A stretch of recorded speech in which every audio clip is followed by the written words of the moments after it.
महाराष्ट्र राज्याच्या 66व्या स्थापना दिनाचा उत्साह सर्वत्र दिसतोय। मुंबईत राज्यपालांच्या हस्ते शिवाजी पार्कात ध्वजावंदन करण्यात आलंय। हिंगोलीमध्ये पालकमंत्री नरहरी झिरवळ यांच्या हस्ते ध्वजारोहण झालं। पालकमंत्र्यांनी नागरिकांना महाराष्ट्र दिनाच्या शुभेच्छा दिल्या। महसूल मंत्री चंद्रशेखर बावनकुळे यांच्या हस्ते ध्वजारोहण पार पडलं। नागपूरच्या कस्तूरचंद पार्क इथे या कार्यक्रमाचं आयोजन करण्यात आलं होतं। पंतप्रधान नरेंद्र मोदी आज मुंबई दौऱ्यावर आहेत। बीकेसी इथं आयोजित वेब्स परिषदेचं ते उद्घाटन करतील। महाराष्ट्र दिनानिमित्तानं मुख्यमंत्र्यांनी वर्षा या निवासस्थानी ध्वजारोहण केलंय। हुतात्मा चौक इथं संयुक्त महाराष्ट्र चळवळीत बलिदान दिलेल्या हुतात्म्यांना पुष्पचक्र अर्पण करत अभिवादन करण्यात आलंय। मी निवडून आलो असतो तर एकनाथ शिंदे मुख्यमंत्री झाले असते। सोलापूरमध्ये पार पडलेल्या शिवसेना पदाधिकाऱ्यांच्या बैठकीत शहाजी बापू पाटील यांचं हे वक्तव्य आहे। सतीश भोसले उर्फ खोक्याला बीड न्यायालयाकडून दणका आहे। सतीश भोसलेचा जामीन अर्ज न्यायालयानं फेटाळलाय। सतीश सालियान यांच्या याचिकेवरील सुनावणी तहकूब झाली आहे। मुंबई हायकोर्टात पुढील सुनावणी 13 जूनला होणार आहे। उत्तर दाखल करण्याकरता राज्य सरकारनं वेळ मागितलाय। धनंजय मुंडे यांनी 4 मार्चला मंत्रिपदाचा राजीनामा दिल्यानंतर मंत्रालयातील त्यांच्या दालनाबाहेर नावाची पाटी होती ती कायम आहे। तब्बल 2 महिन्यांच्या कालावधीनंतर मुंडेंच्या नावाची पाटी हटवली आहे। फुले चित्रपट टॅक्स फ्री करा, विजय वडेट्टीवार यांची सरकारकडे मागणी आहे। फ्रूट मार्केटमध्ये इम्पोर्टच्या मालासोबत 100% ड्रग्ज येत असणार असा आम्हाला विश्वास आहे। माथाडी कामगार नेते नरेंद्र पाटील यांनी हा गंभीर आरोप केलाय। संगमनेर साखर कारखान्याची निवडणूक बिनविरोध पार पडली। रमेश गुंजाळ यांनी अर्ज मागे घेतल्यानं निवडणूक प्रक्रिया बिनविरोध झाली। परभणी शेतकरी आक्रोश पदयात्रा आहे। राजू शेट्टींच्या नेतृत्वात आक्रोश पदयात्रा आहे। परभणीच्या माळसोन्ना परिसरातून मोर्चाला सुरुवात आहे। बारामतीमध्ये प्राध्यापक शेख सुभान अली यांच्या फोटोला भाजप युवा मोर्चाच्या कार्यकर्त्यांनी काळं फासलं। सुभान अली यांचं व्याख्यान रद्द करण्याची हिंदुत्ववादी संघटनांनी मागणी केली आहे। 66व्या महाराष्ट्र दिनानिमित्तानं पंढरपूरमधील श्री विठ्ठल रुक्मिणी मंदिर आणि गाभाऱ्यात विविध फुलांची आकर्षक सजावट आहे। सजावटीकरता पालखी सोहळ्याची थीम आहे। चंद्रपूरमध्ये गिरगावातील तुळशी ट्रेडर्स अँड गृह उद्योग गोदामाला भीषण आग लागली होती। आगीत 1.5 कोटींचं नुकसान झालंय। शॉर्ट सर्किटनं आग लागल्याचा अंदाज आहे। वक्फ बोर्ड विधेयक तात्काळ मागे घेण्याच्या मागणीकरता मुस्लिम समाजानं आंदोलन केलं। यावेळी सर्व बहुजन आणि मुस्लिमांनी घराचे, दुकानांचे, कारखान्यांचे लाईट बंद ठेवले होते। ठाण्यात शुक्रवारी आणि शनिवारी पाणीपुरवठा बंद राहील। टप्प्याटप्प्यानं एक वेळ पाणीपुरवठा सुरू ठेवण्याचं पालिकेचं नियोजन आहे। मध्य रेल्वेच्या बैठकीला 5 खासदारांची दांडी आहे। बुधवारी मुंबई मंडळाच्या रेल्वे समितीच्या बैठकीला 5 खासदार अनुपस्थित राहिले आहेत। पुणेकरांच्या वाहतूक कोंडीचा प्रश्न मिटणार आहे। बहुप्रतीक्षित सिंहगड रोडवरील उड्डाणपुलाचा लोकार्पण सोहळा अजितदादांच्या हस्ते पार पडला आहे।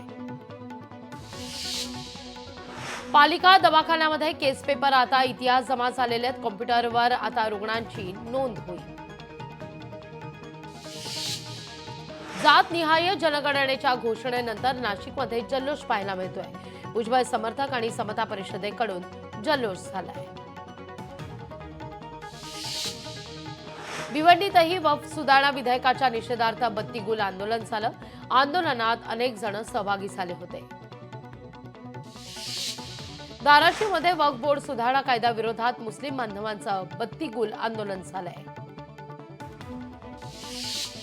भिक्खू संघ आणि बौद्ध बांधवांचा अमरावती जिल्हाधिकारी कार्यालयावर महामोर्चा आहे। केंद्र सरकारनं तोडगा काढून बिहारमधील बुद्ध विहार बौद्ध समाजाच्या ताब्यात देण्याची मागणी केली। नांदेडमध्ये पेठवडस सर्कल इथं विविध मागण्यांकरता अर्धनग्न मशाल आंदोलनाचा गावकऱ्यांचा इशारा आहे। मात्र प्रशासनानं आश्वासन दिल्यानंतर आंदोलन तुर्तास स्थगित झालंय। अमरावती जिल्हा परिषदेसमोर आदिवासी विद्यार्थ्यांचं बेमुदत साखळी उपोषण आहे. पेसा कायद्याची अंमलबजावणी करत स्थानिक आदिवासींचं नियुक्ती करण्याची या ठिकाणी मागणी केली आहे. पैठणमध्ये तापमानाचा पारा वाढल्यानं शासकीय कार्यालयात ओस पडली आहे. शहरातील पंचायत समिती तहसील कार्यालयाबाहेर शुकशुकाट आहे. शिवरायांच्या पुतळ्याजवळील तटबंदी कठडा पडलाय. मालेगावातील शिवतीर्थ इथला हा प्रकार आहे. वर्ध्यात भीषण पाणी टंचाई आहे. कारंजा शहरात नागरिकांना 10 दिवसांनी पाणी पुरवठा होतोय. बीड शहराला पाणीपुरवठा करणाऱ्या पाईपलाईनमध्ये लिकेज झाले. लाखो लिटर पाणी वाया गेलंय. पाईपलाईन लवकरात लवकर दुरुस्त करण्याची मागणी आहे. चंद्रपूरमध्ये गृहउद्योग गोदामाला आग लागलेली आहे. शॉर्ट सर्किटमुळे आग लागल्याचा अंदाज आहे. गोठा जळून नुकसान झालेल्या यवतमाळमध्ये शेतकऱ्याला मदतीचा हात आहे.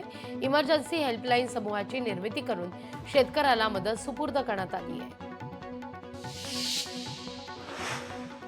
अहिल्यानगरची बातमी आहे. अहिल्यानगरमध्ये दुर्घटना घडलेली आहे. अहिल्यानगरमध्ये भरधाव कारनं धडक देऊन दुचाकीस्वाराला उडवलेले आहे. अकोला बाजार तळणी रोडवर सिमेंट वाहून नेणारा कंटेनर उलटला. सुदैवाने अपघातात कोणतीही जीवितहानी झालेली नाही.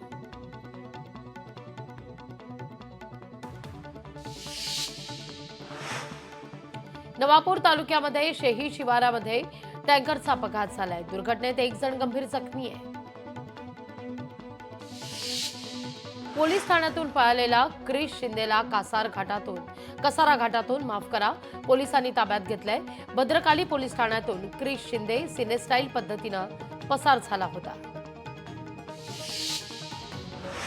लोणावळ्यामध्ये पर्यटकांच्या आरोग्याशी खेळणारा ज्यूसवाला मनसैनिकांकडून या ज्यूस सेंटरला काळं फासण्यात आलंय. पिंपरी चिंचवडमध्ये चप्पलच्या दुकानात नामांकित कंपनीचे बनावट चप्पल आणि बूट आढळल्यानं दुकान मालकावर गुन्हा दाखल झालाय. नागपूरमध्ये जन आरोग्य योजनांची पायमल्ली झाली आहे. नागपूरमधील 25 रुग्णालयांना नोटिसा बजावलेल्या आहेत. महाराष्ट्र दिनानिमित्तानं गडचिरोलीच्या जिल्हाधिकारी कार्यालयावर राष्ट्रध्वजाच्या तिरंगी रंगाची रोषणाई आहे. परभणीमध्ये सराईत गुन्हेगाराकडून गावठी पिस्टलसह तलवारी जप्त करण्यात आल्यात. स्थानिक गुन्हा अन्वेषण विभागाची कारवाई आहे. दोघांना अटक आहे. सोन्याची चैन हिसकावून पळ काढणाऱ्या 2 चोरट्यांना अकोला स्थानिक गुन्हे शाखेकडून अटक करण्यात आली आहे. राष्ट्रीय सुरक्षा सल्लागार समितीची आज पहिली बैठक होते. माजी रॉ प्रमुख आलोक जोशी यांची समितीच्या अध्यक्षपदी नियुक्ती झाल्यानंतर ही पहिलीच बैठक आहे. पाकिस्तानचा सलग 7व्या दिवशी सीमेवर गोळीबार आहे. कुपवाडा उरी अखनूर परिसरात पाकनं आगळीक केली आहे.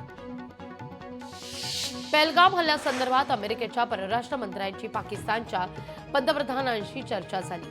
पहलगाम हल्ल्याचा पाकिस्ताननं निषेध करावा. दोषींवर कारवाई करण्याकरता पाकिस्ताननं मदत करावी असं आता अमेरिकेकडून पाकच्या पंतप्रधानांना सांगण्यात येत आहे. पहलगाम हल्ल्याच्या तपासाकरता एनआयएचं पथक आज पुन्हा बैसरण खोऱ्यात दाखल झालं. हल्ल्यातील संशयितांची एनआयएकडून चौकशी केली जाणार आहे.